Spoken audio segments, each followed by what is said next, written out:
Oi, gente, tudo bem? Como estão? Bom, nós já falamos do realismo e naturalismo lá em Portugal. Agora vamos falar no realismo e naturalismo aqui no Brasil. O realismo foi um movimento artístico bem no final do século XIX e se contrapôs ao estilo do romantismo. O Brasil estava passando por grandes revoluções, como política, econômica e social. A Revolução Industrial trouxe muitas diferenças e muita crise da mão de obra, pois os imigrantes estavam chegando e isso trouxe também grande decadência da economia açucareira. Em 1888, então, aconteceu a Lei Áurea, que foi a liberdade total dos escravos. E em 15 de novembro de 1889, a proclamação da República estava acontecendo. Isso trouxe para nós, como presidente militar, o Marechal Deodoro da Fonseca. As características desta escola literária trata-se de uma forma muito semelhante à de Portugal, como a narrativa detalhada, a linguagem direta e objetiva, a temática social e cotidiana, né, o dia a dia, análise profunda e interna dos personagens, e o marco inicial foi a publicação de Memórias Póstumas de Brás Cubas, em 1881, e no mesmo ano, O Mulato de Aloísio de Azevedo. Bom, gente, eu vou falar para vocês sobre Machado de Assis. O nome completo dele é Joaquim Maria Machado de Assis. Ele nasceu em 21 de junho de 1839 e morreu em 1908, lá no Rio de Janeiro.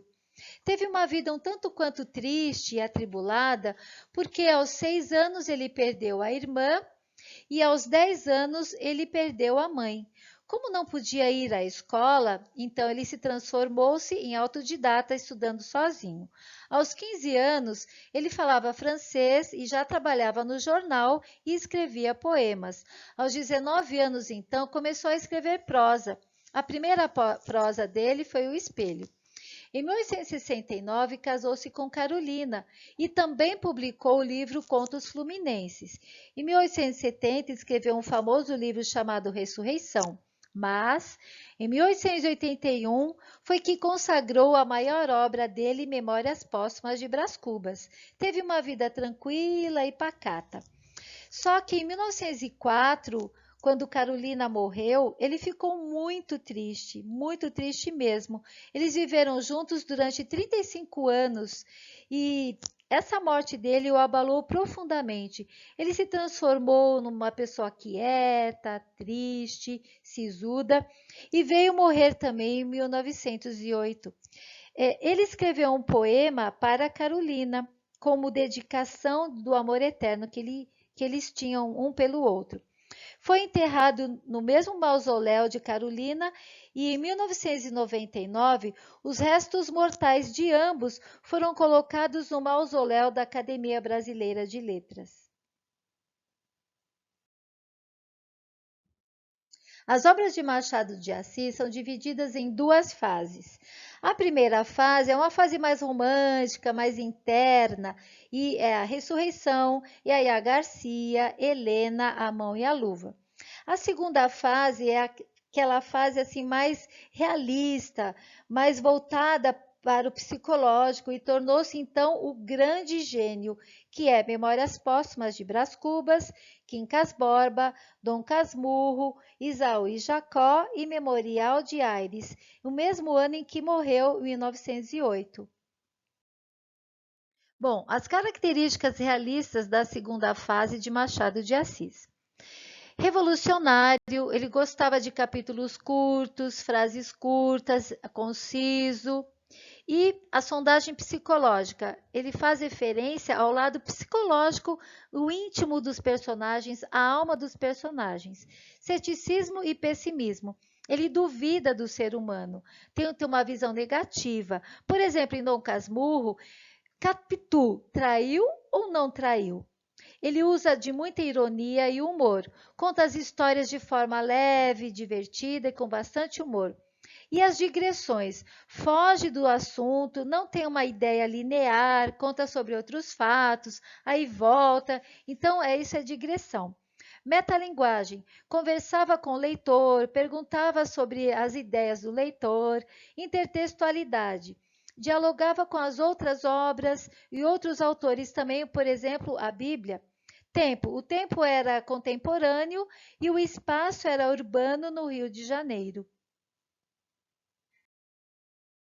Então, Memórias Póstumas de Brás Cubas é narrado em primeira pessoa e ele narra a vida dele depois da morte, só que ele começa pela morte e não pelo nascimento. Memórias Póstumas de Brás Cubas conta que ele tinha criado um emplastro para chamar dele, né, deixá-lo bem famoso, mas depois que ele morresse e que esse emplastro curaria todos os males. Ele descreve então o velório dele, que apenas 11 pessoas estavam lá, 11 amigos, né? E ele narra também o delírio dele. Então ele começa a contar a infância e depois a adolescência. Na infância, ele era uma família rica, porém uma família extremamente permissiva. Ele era mimado, endiabrado, montava em cima do negro, né? E chamava ele de Prudêncio, de cavalo. Ele se envolve depois com uma prostituta, a Marcela. Ele diz que a Marcela só o amou enquanto ele estava dando dinheiro para ela. E depois disso, ela não amou mais. Então, ele deu joias, jantares, presentes. Quando tudo isso acaba, o pai percebe que ele estava sem dinheiro e o mandou para a Europa para ele estudar direito. Quando ele vai para lá, ele era um menino medíocre, um aluno bem medíocre.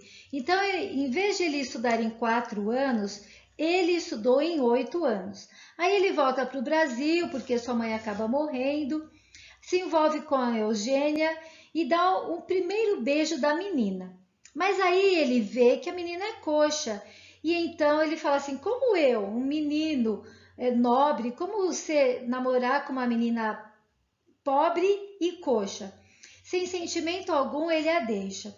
Aí ele vai para a cidade do Rio de Janeiro, bem lá no centro, e lá ele conhece Virgília, apresentada pelo pai, que é filha de deputado, e tem interesse nela. Acontece que acaba conhecendo o Lobo Neves, que já é deputado, tal, e troca o Brás por Lobo Neves.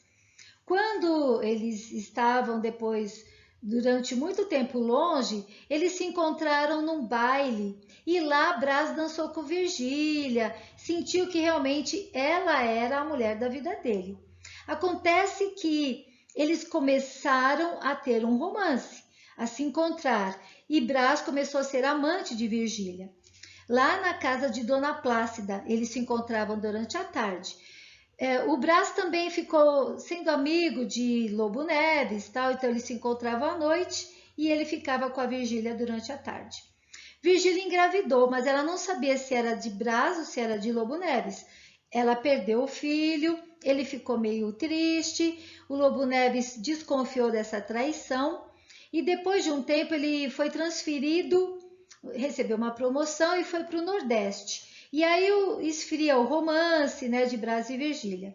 Brás Cubas tenta de tudo depois disso, né? Tentou ser jornalista, mas fracassado, fazer filosofia com Quincas Borba, mas também fracassado, e filantropias também fracassou, e aí ele tenta se casar com a Nholola, mas ela morre antes, então tudo que ele faz na vida não dá nada certo.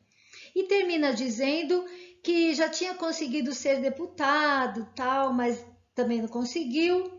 E aí acaba tentando fazer o emplastro, mas morre antes. Então, ele diz que tem vantagem na vida. Por quê? Porque ele não trabalhou, não teve sustento, foi sempre sustentado pelo pai, não teve filhos e não transmitiu o legado da nossa história, né, da nossa miséria. Então, essa é a história de Brás Cubas. Quincas Borba foi escrito 10 anos depois, em 1891. O Machado reflete sobre adultério e o mundo da política, ser e o parecer. É um narrador em terceira pessoa, onisciente, e faz uma análise psicológica de teorias científicas e ciências da natureza.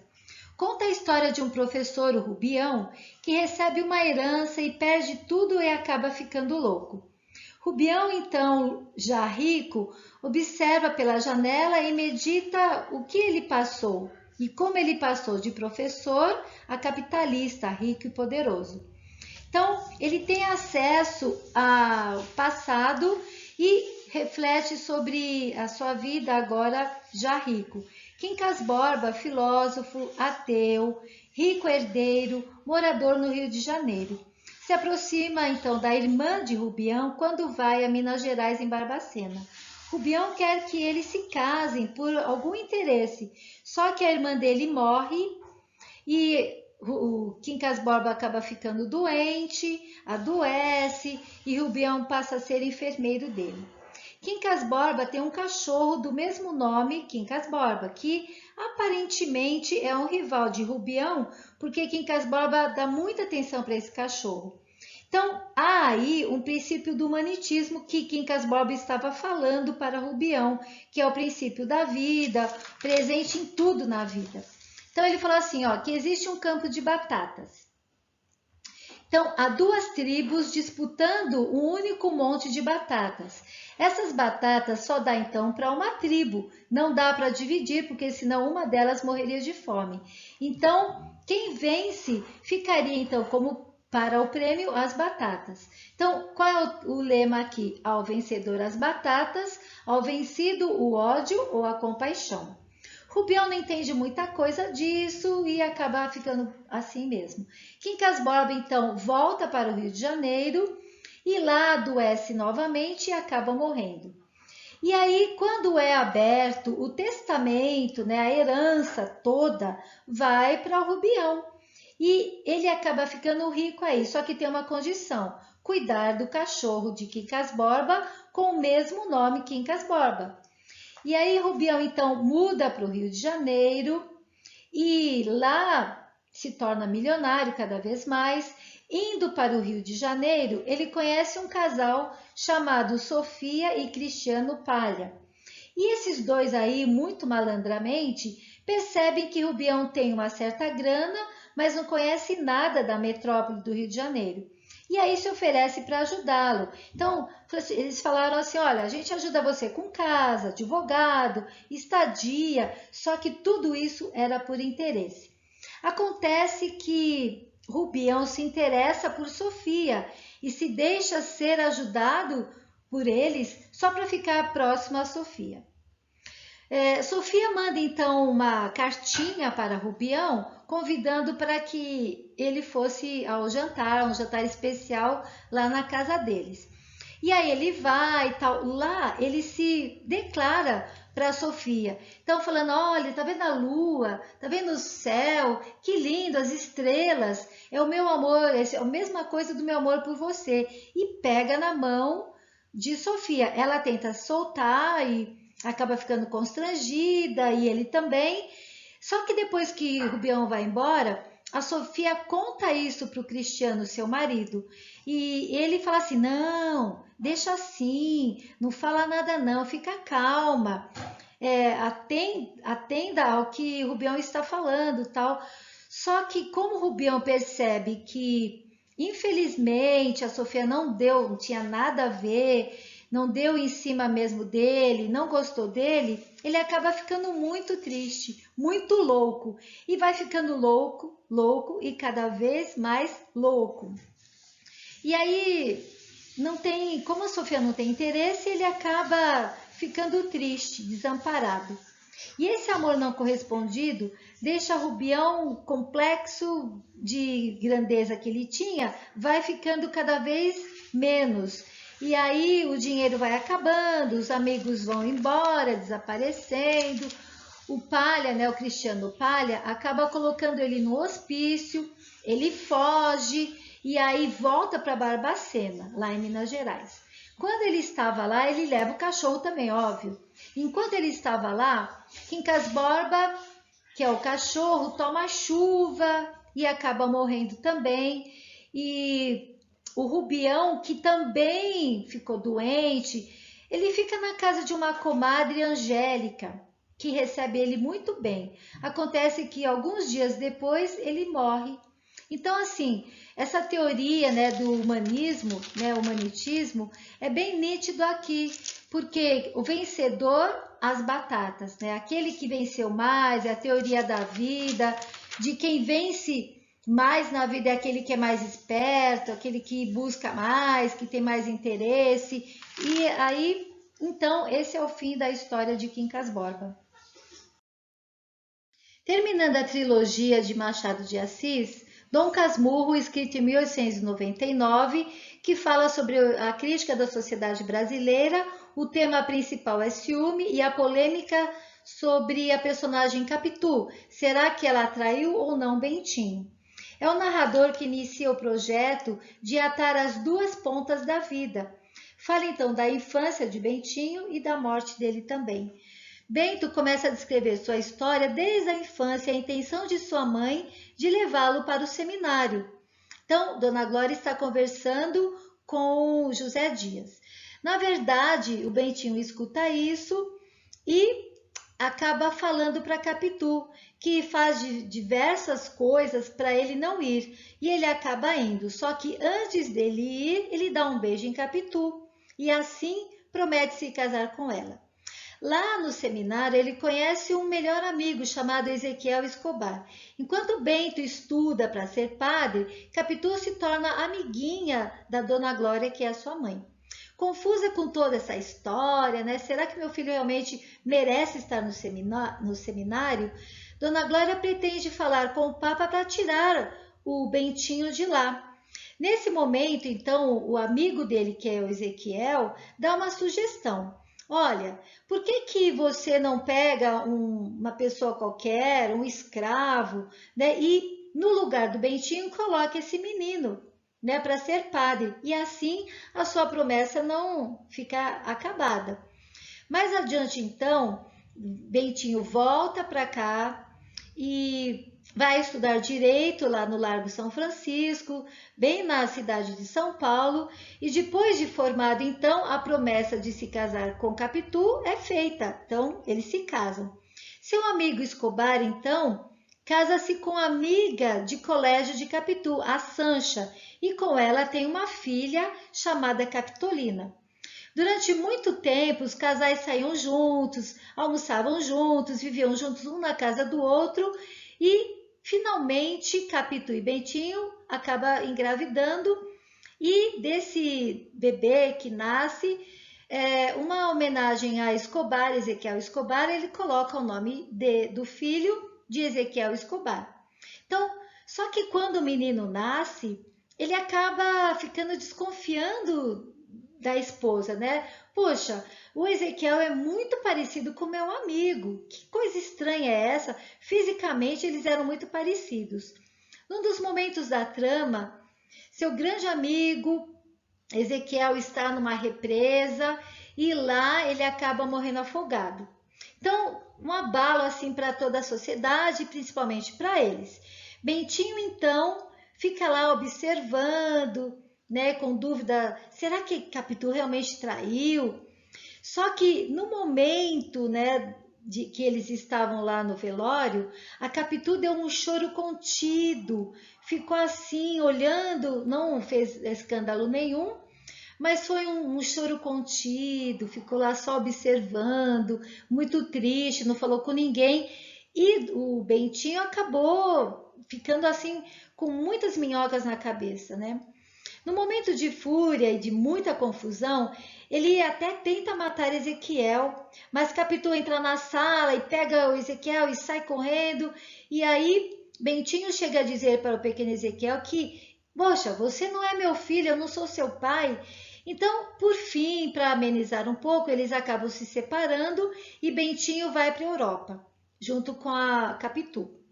E para não dizer à sociedade que eles tinham se separado, ele disse que eles tinham ido fazer uma viagem e tal, e Ezequiel ia estudar, e ele mandava dinheiro para Capitu. Lá na Europa, Capitu fica muito doente e acaba morrendo. E aí depois o filho, né, o Ezequiel, tenta reaproximar do pai, que o rejeita novamente, até tenta matá-lo, colocando um veneno num chá que ele ia servir. Aí ele acabou jogando fora o chá. Por fim de toda essa história, o filho do casal morre de febre tifoide numa expedição em Jerusalém e o Bentinho constrói uma casa na antiga rua que vivia quando era criança e aí vai relembrando dos momentos de sua vida. E aí se torna Casmurro, que significa mesmo fechado, quieto, triste. Então essa é a história de Dom Casmurro. Oi, gente! Então agora só para relembrar a homenagem de Machado de Assis a Carolina. Querida, ao pé do leito derradeiro, em que descansas dessa longa vida, aqui venho e virei, pobre querida, trazer-te o coração do companheiro. Pulsa-lhe aquele afeto verdadeiro, que a despeito de toda a humana lida, fez a nossa existência apetecida e num recanto pôs o mundo inteiro. Trago-te flores, restos arrancados da terra que nos viu passar unidos, e ora mortos nos deixa e separados, que eu, se tenho nos olhos mal feridos, pensamentos de vida formulados, são pensamentos idos e vividos. Bom, gente, espero que vocês tenham apreciado. Até a próxima aula, um abraço.